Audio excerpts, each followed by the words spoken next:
जय हिंद। इससे पहले की वीडियो में हम आपको आईपीसी और सीआरपीसी की धाराओं के बारे में समझा दिए थे, एफआईआर और जीरो एफआईआर बता दिए थे और बता दिए कि चार्जशीट दायर करने के बाद जब मामला कोर्ट में चला जाता है, ट्रायल हो रहा होता है, तो उस दौरान आपको जेल में भेज दिया जाता है अगर अपराध बड़ा है तब। अब जेल में समझते हैं कि खाना कितने टाइम दिए जाते हैं और कितने खाना दिए जाते हैं। क्या आप बाहर से जेल के अंदर खाना ले जा सकते हैं? और क्या उम्र कैद 14 साल की होती है और जेल में एक दिन 24 घंटे का न होकर क्या 12 घंटे का होता है? और फांसी की सजा सुनाते दौरान जज कलम क्यों तोड़ देता है? और फांसी से पहले कौन कौन सी ऐसी इच्छाएं हैं जिसे आखिरी ख्वाहिश समझ के पूरी की जा सकती है? देखिए, जो जेल होता है वो राज्य सरकार के अधीन काम करता है और जेल की जो पुलिस होती है वो नॉर्मल पुलिस से अलग होती है। ये इसका प्रशासन पूरी तरह इस जेल प्रशासन के अंदर होता है। इसमें बहुत कम पुलिस वाले होते हैं, जो ज़्यादा मिलेंगे आपको बाहर ही। अंदर पुलिस वाले बहुत कम मिलते हैं। अंदर का जितना काम होता है वो कैदी ही करते हैं।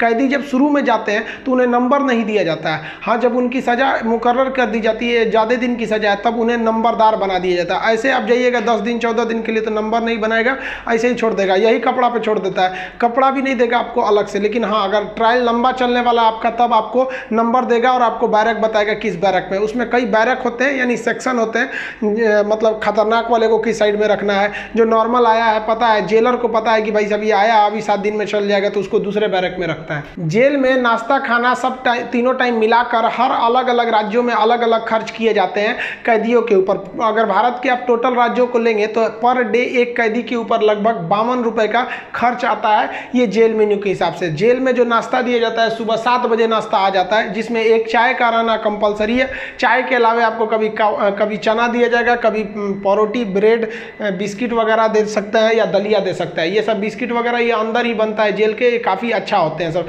नाश्ता तो कम से कम ठीक देते हैं सब। वो दोपहर का लंच 11 से 12 बजे तक आ जाता है। लंच में अगर आप देखेंगे तो रोटी चाट हो रहेगी और आपको थोड़ा सा चावल और दाल दिया जाएगा। सब्जी कोई भी मौसमी सब्जी हो सकती है। दाल इतना रहेगा कि वो पानी की तरह पतला रहेगा दाल। आपको इसमें एकदम हल्का खाना दिया जाता है। रात का खाना भी दिन के खाने के समय सेम रहता है, बट रात के वक्त में चावल आपको नहीं दिया जाता है। रोटी जो दे दिया जाता है वो 6 दे देते हैं, चावल नहीं दिया जाएगा। दाल और सब्जी नॉर्मल टाइप की सब्जी रहती है, जिससे खा के आप बीमार न पड़े। रात का खाना जो है ना वो शाम 5 बजे रेडी हो जाता है। आपका मन उसी टाइम खाइए या रात 9 बजे खाइए, उससे मतलब नहीं है, वो वहीं दे देगा। रात में खाइएगा तो आपको कोई गर्म करके देने वाला नहीं है, क्योंकि कैदी ही इस खाने को बनाए रहते हैं। इस खाने को जानबूझ के इतना हल्का रखा जाता है, तेल नमक मसाला मतलब एसिडिक चीज नहीं रखा जाता है, मतलब एकदम सादा दिया जाता है ताकि आप बीमार ना पड़े। क्योंकि जेल के अंदर जो हॉस्पिटल होता है बहुत नॉर्मल होता है, थोड़ी बड़ी चीज का इलाज हो सकता है। जेल के अंदर तो कई बार ऐसा होता है कैदियों को खाना सूट कर जाता है, आते हैं दुबला पतला मोटा के चले जाते हैं कई कैदी यहाँ से। देखिए, जेल के अंदर उसका अपना कैंटीन भी होता है, जहाँ से आप अपने जरूरत की चीजों को खरीद सकते हैं। जैसे मान लीजिए किसी को एक्स्ट्रा खाना खरीदना है तो वो एक्स्ट्रा ले सकता है, उसे लिखवाना पड़ेगा कि भाई जेलर साहब से कि भैया हमको इतना में पेट नहीं भर रहा, हमको 12 को रोटी दीजिए, तो उसको दे देगा, खाना एक्स्ट्रा दे सकता है। आप चाहते हैं कि बाहर से मंगवा दे, घर से खाना मंगा दे, तो इसके लिए भी लिखवा के मंगाना पड़ेगा। लेकिन ये क्या होता है कि आपको बार बार अलाउ नहीं किया जाएगा। खाना आएगा तो वो भी चेक किया जाता है, बार बार अलाउ नहीं करेगा। हाँ, लेकिन घर से जो मिलने उलने जाते हैं लोग, अचार सलाद उलाद का सामान दे देते हैं, क्योंकि आपको जब चटनी अचार ये सब वहाँ पे नहीं मिलता है। वहाँ जब जाइएगा तो आपको बर्तन वर्तन खरीदना पड़ेगा, प्लास्टिक के चम्मच वगैरह रहते हैं सब, नहीं तो ऐसे दे देगा स्टील का तो घोंप घाप देगा सब अपने में, सब वहाँ छाटले पहुँचता है सब। वहाँ की कैंटीन से आप खरीद सकते हैं, आपके पास पैसे रहने चाहिए और आपकी फैमिली से भी जो सामान आता है आप उस सामान को रख सकते हैं। देखिए, जब आप जेल में जाते हैं तो जेन्युइन आप कुछ पैसे लेके जाते हैं, और अगर लंबे दिन तक रह गए तो जो आपसे मिलने जाता है वो भी पैसे आपको दे देता है। लेकिन इस पैसे का मिसयूज हो सकता है। जो आपसे सीनियर कैदी हैं सब ना, जो मरखा टाइप का छीन लेंगे सब पैसा। तो इसको बचने के लिए क्या किया गया है कि जो जेल है, जेल का अपनी करेंसी होती है। ये भारत सरकार वाला रुपया आरबीआई वाला नहीं चलता है, वहाँ कूपन चलता है। ये कूपन जो होते हैं, आपके पैसे को कूपन में बदल दिया जाता है, तो आपकी करेंसी कूपन में बदल दी जाएगी और आप मैक्सिमम 2000 रुपए का ही कूपन रख सकते हैं। वो कूपन आपको 2 रुपए का मिलेगा, 5 रुपये, 10 रुपये, 20 रुपये का इसी टाइप का कूपन मिलेगा। ये आपको दिया जाएगा। अब इस पे ना एक विशेष कोड किया जाता है कि भाई आप ही के नंबर का ये रहेगा, आप ही के नाम का, तो दूसरा कोई इसको चला नहीं सकता है कैंटीन में ले जाकर। इसलिए इससे आप आराम से बच सकते हैं। ये रखेगा तो कोई भी चला सकता है। अब 2000 से ज़्यादा आप नहीं रख सकते हैं कैश। अगर कैश पकड़ा गया तो जब्त कर लिया जाता है और आपकी सज़ा भी बढ़ा दी जाती है। हालांकि बहुत से पहुंचने जो जान पहचान वाले कैदी होते हैं सब सीनियर, बहुत व्यवहार बना लेते हैं सब, अंदर बहुत सारी सुविधाएं ले जाते हैं सब। मोबाइल अलाउ नहीं है, फिर भी अंदर मोबाइल मिल जाता है। जेल में आप जाके मिल भी सकते हैं, आप परिजन हैं तो भी मिल सकते हैं, आप उसके मान लीजिए दोस्त यार कुछ भी आप जाके मिल सकते हैं। मिलने के लिए आपको 2-3 चीज़ें चाहिए। आपको पहले उस कैदी का नाम पता होना चाहिए, पिता का नाम और किस जेल नंबर में है। इसके लिए आप ऑनलाइन फॉर्म भर देंगे तो आपको नंबर वेट नहीं करना करना पड़ेगा, नहीं तो वहाँ जाइएगा तो ऑफलाइन में 15 रुपये का पर्ची कटाइएगा तो 3-3 घंटा तो पहले आप ही को लाइन में खड़ा कर देगा और तब आपको मिलाएगा। आप ऐसे बाहर खड़े रहेंगे, अंदर कैदियों का ही एक कमरा होता है, अंदर से उसमें घुसा दिया जाता है, वो अंदर रहते हैं, आप बाहर रहते हैं। यहाँ बात कर सकते हैं, यहाँ CCTV रिकॉर्डिंग वगैरह नहीं होता है। यहाँ आप सामान भी दे सकते हैं, बाहर के जो सिपाही खड़े रहते हैं कि अंदर जाके उस कैदी को दे दीजिएगा, ये सामान चेक करेंगे, अच्छा ठीक ठाक रहेगा तो दे देंगे, अगर इलीगल रहेगा तो ये लोग नहीं देते हैं और आपकी सजा को बढ़ा देते हैं। तो आप मिल सकते हैं। मिलने का टाइम 10 बजे से 3 बजे तक होता है, उसके 3 बजे के बाद जाएंगे तो मिलने नहीं देगा, 10 बजे से पहले जाएंगे तो नहीं मिलने देगा। आप वहाँ जाए कि अगर किसी से मिलने जाते हैं, देखिए कई बार ऐसा भी होता है कि फर्जी FIR में किसी को फंसा दिया जाता है, वो भी बता देंगे कि फर्जी FIR होता है तो कैसे आपके नाम को हटाया जा सकता है। और बहुत से स्टूडेंट्स को इस बात का डर रहता है कि जब वो तैयारी कर रहे होते हैं तो उनका पड़ोसी वाला उल्टा सीधा केस में फंसा देता है, FIR करा देता है, तो वो टेंशन में आ जाते हैं कि मेरी नौकरी चली जाएगी। अरे भाई हम गारंटी देते हैं नहीं नौकरी जाने देंगे। अब उसको भी वीडियो में समझा देंगे कि कैसे आपके ऊपर FIR हो गया है तो उसे कैसे कटवा सकते हैं, और आप स्टूडेंट हैं, आपका FIR हो गया, नाम चला गया, फिर भी आपका जॉब होगा, गारंटी बोलते हैं कि होगा। अब बहुत से लड़कों का ऐसा कराए भी हैं, और नियम है, हम क्या अपने घर से कराएं, नियम है, बस आप नहीं जानते वो अलग बात है। तो आप उन लोग के लिए गिफ्ट वगैरह लेते जाइएगा। गिफ्ट मतलब क्या चीज़, खाने पीने का अचार वचार ले लीजिएगा, थोड़ा सा घी वगैरह ले लीजिएगा, ताकि अंदर अच्छा खाना नहीं लगता है, बाहर का इतना ज़्यादा आइटम रहता है, अंदर जाके आदमी उब जाता है। गुटखा वगैरह नहीं ले जा सकते क्योंकि अंदर जो सफाई का काम होता है वो कैदियों को ही करना रहता है। गुटखा दे देंगे तो खा के थूक देगा। पहुँच वाले सब गुटखा खाते हैं, सब सिगरेट अलाउ है, ये सब चीज़ें अलाउ है, बस गंदगी वाला चीज़ नहीं। हम तो कहते हैं भाई जब हर चीज़ अंदर अलाउ है, बस आपका पहुँच होना चाहिए। अगर आपके पास पैसा और पहुँच है ना तो जेल और बाहर में कोई खास फर्क नहीं समझ में आएगा। ऐसे नॉर्मल वालों के लिए सारे नियम कानून है। अब मिलने का मतलब ये नहीं कि डेली डेली मिलने जा रहे हैं, हफ्ते में आपको 3 बार ही मिलने दिया जाएगा, और बड़ा अपराधी है तो 2 बार, कई को तो हफ्ता में 1 बार अलाउ करता है। अब कुछ ऐसे भी अपराधी रहते हैं बहुत खतरनाक, उनको अलाउ ही नहीं करता है मिलने। तो ऑन एन एवरेज आप हफ्ते में 3 बार किसी जाके मिल सकते हैं। 15 से 20 रुपए की आपको रसीद लगेगी मिलने के लिए। जेल के अंदर स्टडी रूम होता है, वहां जाके आप आराम से पढ़ाई कर सकते हैं। लाइब्रेरी तो इतना अच्छा होता है कि उतना अच्छा इसे आपको नॉर्मल लाइब्रेरी नहीं मिलेगी। आप वहां से अंदर जाके पढ़ाई भी कर सकते हैं। इग्नू से आपको सर्टिफिकेट दे दिया जाएगा, आपका एग्जाम वगैरह भी होगा, आप वहां से पढ़ाई कर सकते हैं। सो जो आप बाहर में पढ़ाई नहीं किया मार काट करके अंदर जाएगा, लेकिन हाँ हम उसमें पढ़ते हुए भी देखे हैं। जेल के अंदर हर एक कैदी को खुद ही काम करना होता है, क्योंकि अंदर सिपाही कम रहते हैं। मार धार करिएगा, खूब पिटा जाइएगा ना तो आके छोड़ा देंगे सब। अंदर शांति से रहना चाहिए। अंदर भी जेल के अंदर भी ना ग्रुप होता है, वो उसके ग्रुप का है, वो उसके ग्रुप का है। अगर आपको ज़्यादा दिन तक रहना है तो ग्रुपबाजी समझ जाइएगा, नहीं तो कुटा के आएंगे।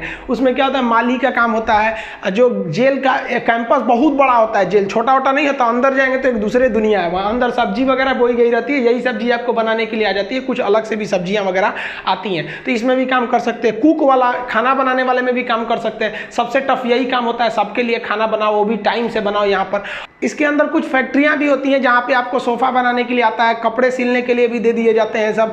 और जो होली में जो गुलाल लगाते हैं अबीर, वो भी इसके अंदर पीस के बनाना रहता है। कई सारे काम होते हैं, लेकिन ये जो काम वाला डिपार्टमेंट है ना, फैक्ट्री वाला डिपार्टमेंट, ये उसी को दिया जाएगा जिसको कोर्ट ने सजा सुना दिया है। लेकिन अगर कोर्ट ने आपको सजा नहीं सुनाया, अभी आप पर मुकदमा ही चल रहा है, तो इस पे नहीं देंगे सब, आपको ये सब हल्का हल्का काम कराएंगे सब। इस काम के बदले आपको पर डे का 20 रुपया मिलता है, यानी महीने के आपको टोटल 600 रुपया मिलने वाले हैं। आपको काम करना पड़ेगा। अगर आप काम नहीं करिएगा तो बदले में आपको एक बार पैसा देना पड़ेगा। ये पैसा पर मंथ नहीं लगता है, एक बार जाइएगा तो जेलर पूछेगा काम कीजिएगा कि पैसा दीजिएगा। तो जो पैसा देते हैं उसे हाता कहा जाता है। अब ये जो हाता का अमाउंट होता है ये डिपेंड करता है, अलग अलग जेल पे थोड़ा सा डिफरेंट होता है, लेकिन एक ही बार इस हाता को देना रहता है। लेकिन अगर आप काम करेंगे तो अच्छा रहता है। कोशिश करिएगा आप लोग, अगर बाय द वे गलती से चले, देखिए ऐसा नहीं है कि आप मर्डर करके जाइएगा, आपको कभी गलती से भी फंसाया जा सकता है। हम लोग को बड़का कहीं बम फोड़े थे लोग, हम लोग का भी क्या था भाई, स्टूडेंट्स की मांग कर रहे थे लोग, उठा कर डाल दिया उसमें, तो काम का आप कर सकते हैं उसमें। तो ये सब काम थोड़ा सा इजी रहता है। काम का मतलब फायदा क्या होता है कि आपको खाना अनलिमिटेड मिलेगा, आप जितना खाना चाहें खा सकते हैं, और खाने की थोड़ी सी कैटेगरी थोड़ी आपकी अच्छी कर दी जाती है। अगर आप काम नहीं कीजिएगा तो आपको खाना गिन के मिलेगा, 4 रोटी 6 रोटी, इससे ज़्यादा नहीं मिलेगा, चाहिए तो लिखवाइए वगैरह। तो काम करने वालों को कुछ अच्छा फैसिलिटी दी जाती है। देखिए कई लोग को लगता है कि जेल में ना जो एक दिन होता है वो 12 घंटे का होता है, ऐसा नहीं है। पहले अंग्रेजों के समय होता होगा ये, लेकिन अभी के समय में जो जेल का कानून है वो जैसे आपके लिए 24 घंटे का एक दिन होता है, वैसे जेल में भी होता है। अब कुछ लोग कहते हैं किसी को 10 साल की सजा हुई तो 5 साल में आ जाएगा, ऐसा फिल्मों में भी होता था पहले का ही तब। लेकिन अभी के समय में अगर आपको 10 साल की सजा हुई तो 10 साल बाद निकलेंगे, यानी आपके लिए भी दिन जो है वो 24 घंटे का ही है। और दूसरा कुछ लोग को लगता है कि उम्र कैद में आदमी 14 साल में छूट जाता है। देखिए उम्र कैद का मतलब होता है कि आपको जिंदगी भर जेल रहना है, आजीवन कारावास रहना है।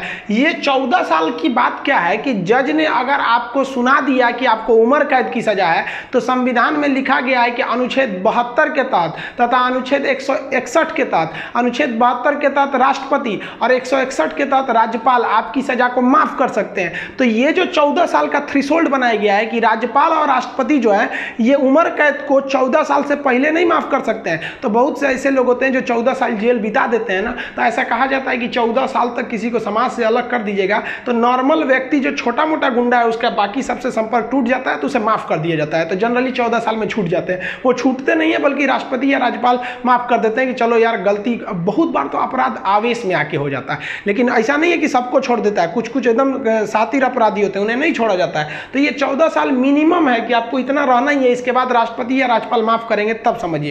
अब एक चीज देखेंगे कि जब जज जो होता है जब फांसी की सजा सुनाता है तो दो चीजें इस पे ध्यान दीजिएगा। फांसी की सजा सुनाने के बाद वो स्याही को, कलम को तोड़ देता है। वो इस बात का संकेत है कि अब हम आपके ये जो फांसी की सजा सुना दिए हैं ना, हम जज होने के बावजूद भी अब इसमें कुछ बदलाव नहीं कर सकते। यानी ये कलम अब मेरी किसी काम की नहीं रहेगी, क्योंकि हम ये कलम रहने के बावजूद आपकी सजा में अब कुछ चेंजिंग नहीं कर सकते। इसलिए जज को बड़ा सोच समझ के फांसी की सजा सुनानी पड़ती है और तोड़ देता है।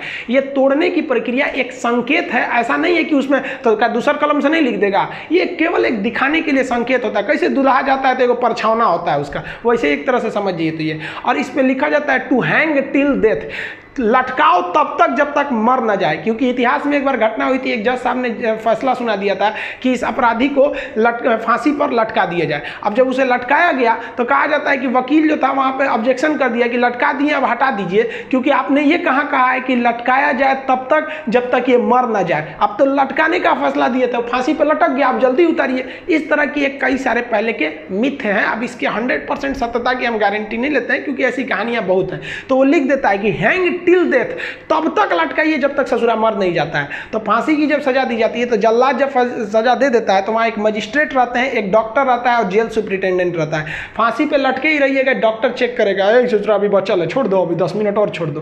तब तक डॉक्टर नहीं कह देता, जब तक कि मर नहीं गए तब तक आपको लटकैले रह जाएगा। फांसी जो है वो अक्सर मॉर्निंग में ही दी जाती है, क्योंकि जेल प्रशासन के ऊपर सबसे बड़ी जिम्मेदारी फांसी की होती है। वो सुबह सुबह इसे निपटा देना चाहता है, और सुबह के समय जनता मीडिया भी उतने ज़्यादा एक्टिव नहीं होती है। खैर ये सेकेंडरी वजह होता है। फांसी घर में जब कैदी को लाया जाता है तो जल्लाद इस कैदी का चेहरा नहीं देख पाता है, क्योंकि पुलिस पहले ही उसके चेहरे को काले कपड़े से ढक देते हैं। जल्लाद जो होता है उसे काले कपड़े में पहना के फिर फांसी पर लटकाता है। इसे कपड़े ढकने का एक और रीजन है कि जब फांसी लगाई जाती है, किसी को फांसी दिया जाता है, तो उसके आंख वगैरह काफ़ी मतलब तड़पता है, तो एक होता है ना कि थोड़ा सा खराब लगेगा उस वजह से। तो यहाँ पर जो जल्लाद होता है इसे पहले ही, इसको फांसी लगाने से पहले इसे कपड़ा ढक के इसको लटका दिया जाता है। लटकाने से पहले इसे जब फांसी देना होता है तो उससे पहले इससे पूछी जाती है आखिरी ख्वाहिश। यहाँ वो अपने पसंद का खाना खाने को कह सकता है, अपने रिश्तेदारों से मिल सकता है, या कोई धार्मिक ग्रंथ कह सकता है कि हम उसको पढ़ना चाहते हैं। इससे ज़्यादा उसकी कोई ख्वाहिश नहीं पूरी की जाएगी। ऐसा नहीं कहेगा कि हमको मर्सिडीज में घुमा दीजिए, ये मरने वाला होता है, इसकी ख्वाहिश क्या बची रहती है। इन सबको तो अपने तबीयत खराब हो जाता है। जब इसके कपड़े में जल्लाद जब फांसी देने जाता है तो इसके कान में कहता है कि मुझे तुम माफ़ करना, मतलब ये हमारी ये तो मजबूरी थी, भगवान के लिए मुझे माफ़ कर दो, या अल्लाह के लिए मुझे माफ़ कर दो, तुम्हें अपने भगवान का वास्ता, जिस धर्म का ये अपराधी है। क्योंकि भाई इसमें कैद ये जो जल्लाद का, इसका क्या दिक्कत है, इसको तो जज ने जो आदेश दिया वो इसको पालन करना है। फांसी के बाद इसके जो बॉडी होती है वो पोस्टमार्टम के लिए भेज दिया जाता है, फिर घर वालों को दे दिया जाता है। आप जिस धर्म के हैं उस धर्म के हिसाब से इनका अंतिम संस्कार आप कर लीजिए। आई होप आप जेल मेन्यू समझ गए होंगे। नेक्स्ट वीडियो में बता देंगे कि फर्जी FIR से कैसे बचा जा सकता है। मिलेंगे नेक्स्ट वीडियो में, तब तक के लिए जय हिंद।